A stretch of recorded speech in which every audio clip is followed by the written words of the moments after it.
생활 법률 시간이고요. 네. 최근에 사회적으로 가장 관심을 끈 사건이라고 하면은 요즘 뭐 계속해서 뉴스 나오고 있더라고요. 들의 그 불안감도 점점 커지고 있는데요. 관련해서 오늘은 이 문제를 법적 관점에서 자세히 짚어보겠습니다. 예, 네. 자 송지영 변호사 함께하겠습니다. 변호사님 안녕하십니까? 네. 안녕하세요. 네, 어서 오십시오. 야, 우리 변호사님도 자녀가 있는 입장에서 이런 사건들 접하면 진짜 막 불안하실 것 같아요. 진짜 그럴 것 같아요. 맞아요. 당연하죠. 진짜 예전에는 사실 동네에서 애들이 자유롭게 뛰놀고 맞아요. 어른들이 반갑게 인사해주고 네. 하는 게 전혀 이상한 게 아니었는데 네. 저도 이제 아이를 키우는 엄마지만은 혹시 제가 아이들한테 말 거는 게 남한테 오해가 될까? 네, 맞아요. 그리고 혹시 우리 아이에게 나쁜 의도로 사람들이 말을 거는 건 아닐까 이런 걱정이 예. 솔직히 많이 되기는 합니다. 예. 네. 그래서 오늘 이제 미성년자 약취와 유인 문제를 좀 자세하게 이야기를 나눠보고 싶어서 왔습니다. 자, 네. 먼저 미성년자 약취와 유인 문제라고 하셨어요. 다른갑다. 약취하고 유인. 글쎄, 유인은 좀 알 것 같아요. 근데 약취. 이 단어를 저희가 좀 생소해요. 그쵸. 네. 좀 개념을 좀 설명을 해 주시죠. 아무래도 법률 용어는 아무래도 좀 그런 게 있어요. 어려워요. 네. 이제 뭐 과자 사줄게, 뭐 짜장면 먹자, 뭐 우리 집 놀러 갈래 이렇게 해서 유혹하는 것들 이런 예. 것들은 이제 유인. 유인이라고 보시면 되고요. 예. 약취는 폭행, 협박 또는 불법적인 힘을 수단으로 사용을 하는 것을 얘기를 해요. 그래서 예. 방식은 다르기는 하는데 결과적으로는 상대방을 자유로운 보호 관계로부터 이탈을 시켜서 자신의 지배 아래 하에 두는 행위이고요.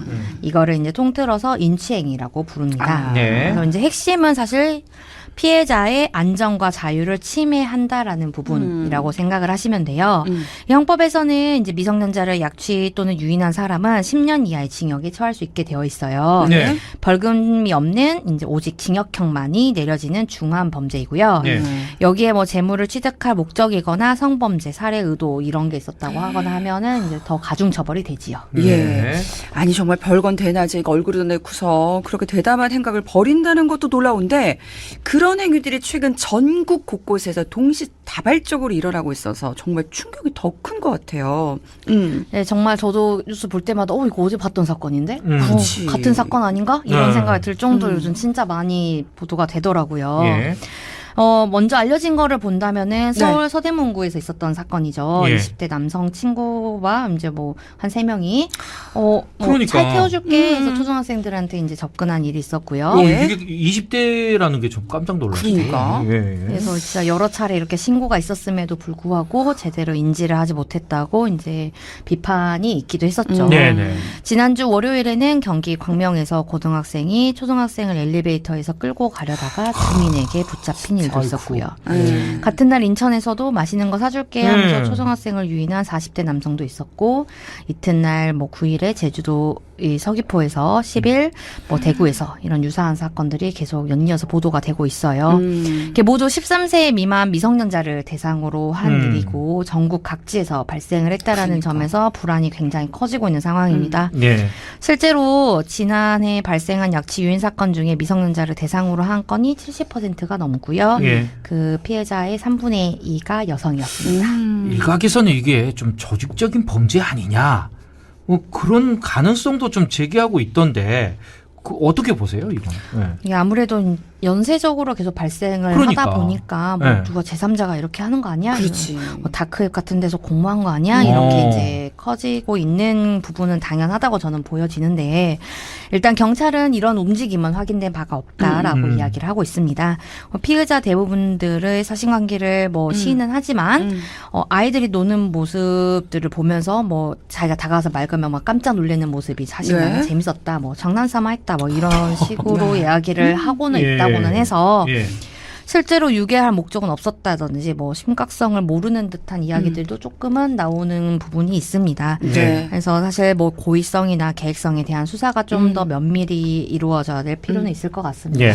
자, 그런데 이제 이번 사건들처럼 아이들을 의심하니까 이제 도망을 치고 그 과정에서 붙잡혀서 범행이 완전히 성립되지 이렇게 않은 경우에도 제대로 된 법적 처벌이 좀 가능할까요? 이게 범죄가 완전히 성립됐다라는 걸 저희가 법률 용어로는 기수라고 표현을 하고요. 기수. 예. 실행의 착수라는 게 있어요. 내가 이렇게 뭔가 행위를 나아가는 행위를 했을 때 그거를 실행의 착수라고 저희가 표현을 합니다. 네.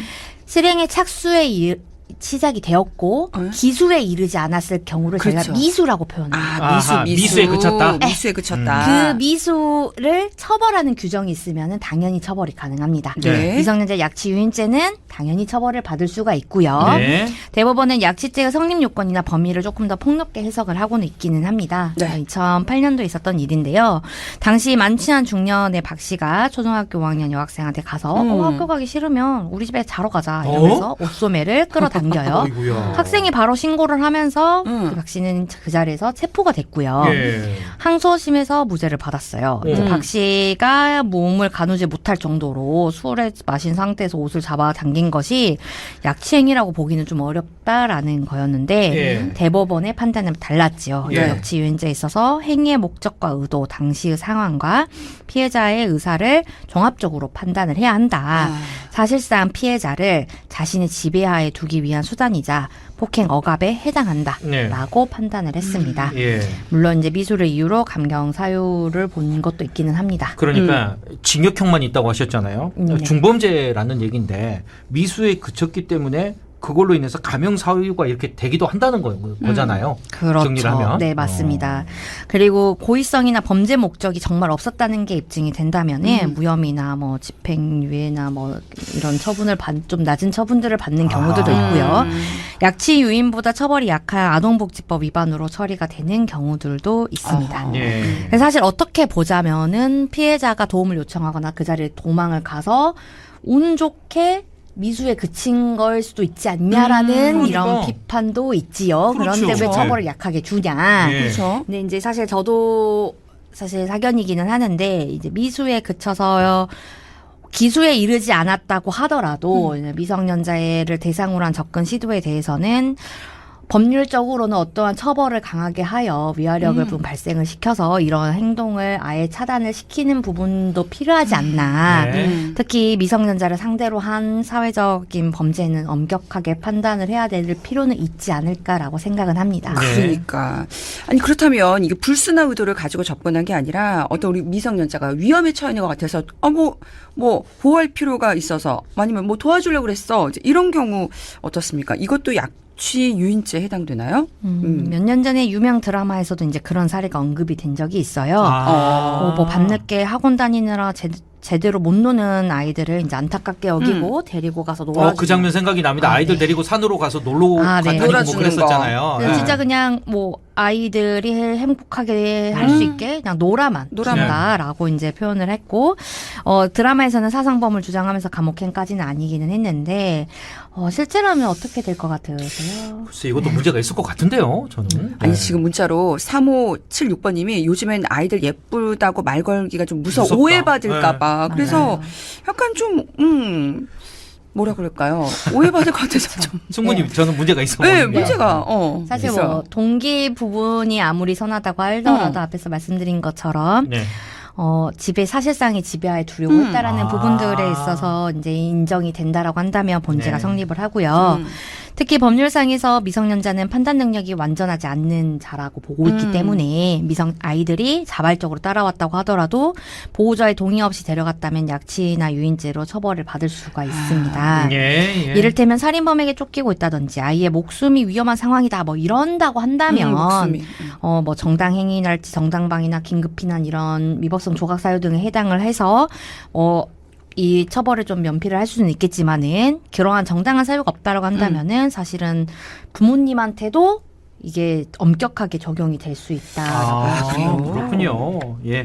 자, 그런데 중요한 것은 이건 것 같습니다. 이제 이 미성년자들을 향한 이런 범죄들 자체는 사실은 어떤 경찰의 문제뿐만 아니라 우리 모든 사회가 또 관심을 가지고 또 지켜봐야 되고 또 해결해야 될 문제가 아닌가 싶어요. 어떻습니까? 네, 맞아요. 지금 사실 사건들이 여러 차례 보도가 되면서 이목이 쏠리고 있는데 사실 이 범죄는 해마다 있었거든요. 예. 막지 못하면 유괴가 되는 거고요. 실종이 되는 거고요. 못 찾게 되는 거고 진짜 큰 범죄가 되는 거예요. 네. 말씀 주신 것처럼 사실 중요한 건 예방인데 뭐 경찰에서도 충분히 순찰도 강화하고 각 지자체 CCTV CCTV 관제센터에서도 이제 집중 살피기로 하고 했다라고 하지만 부모로서는 이제 가정 쪽에서도 교육은 해야 되잖아요. 네. 아이들한테도 실제 상황을 가정한 이제 대응 방법을 알려줘야 될 것 같고요. 네. 우리 아이뿐만 아니라 주변을 돌아보는 이런 여유도 좀 필요하지 않나. 맞습니다. 정말 사실 너무 단어가 무섭잖아요. 네. 유괴, 약취, 유인. 네. 유괴. 이런 일이 정말 같은 일들이 반복이 되지 않았으면 좋겠습니다. 네. 자, 사후 대응도 좀 필요하지만 사전에도 예방이 더 중요하다는 말씀까지 오늘 해주셨습니다. 네. 자, 오늘 생활법률 송지영 변호사와 함께 했습니다. 오늘 말씀 고맙습니다. 고맙습니다. 감사합니다. 네.